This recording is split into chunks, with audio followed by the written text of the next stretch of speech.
Praise the lord. ఈరోజు దేవుని వాగ్దానము పరిశుద్ధుడైన పౌలు తిమోతికి రాసిన మొదటి పత్రిక 2వ అధ్యాయం 15వ వచనం.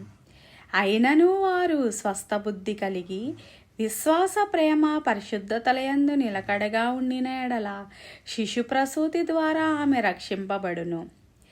గృహంలో తల్లి యొక్క పాత్ర, స్త్రీ యొక్క పాత్ర చాలా బాధ్యత కలిగినది. ఎన్నో కష్టాలు, ఎన్నో బాధలు, ఎన్నో ఇబ్బందులు పడుతూ కూడా స్త్రీ తన విశ్వాస ప్రయాణంలో చాలా గట్టిగా నిలబడుతుంది. తను నిజంగా మన జీవితంలో కూడా మనం చూసినట్లయితే మన తల్లి కూడా అలానే చాలా తన విశ్వాస ప్రయాణంలో ఎన్ని కష్టాలు ఉన్నా, ఎన్ని బాధలు ఉన్నా కానీ నిరంతరము ప్రార్థన చేస్తూ బైబిల్ చదువుకుంటూ విశ్వాస ప్రయాణంలో చాలా గట్టిగా నిలబడింది. మా తల్లి గురించి ఈ గొప్ప సాక్ష్యం నేను చెప్తున్నాను. మా తల్లి ఎన్నో కష్టాలు పడినా కానీ మమ్మల్ని అందరినీ కూడా దేవునిలో కూడా ఎప్పుడూ కూడా ఆవిడ మమ్మల్ని పెంచింది. దైవికంగా మమ్మల్ని పెంచింది. మేము దైవత్వంలో ఉండడానికి కారణం మా తల్లే.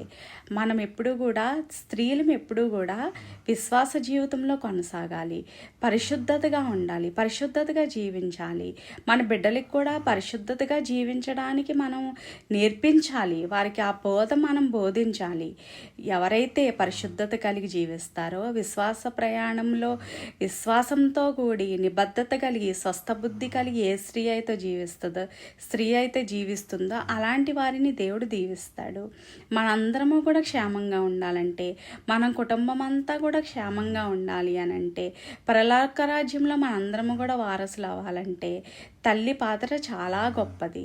తల్లి మనందరినీ కూడా ఆ విశ్వాస ప్రయాణంలో కొనసాగించడానికి మనందరికీ కూడా దేవుడు సహాయం చేయనుగాక.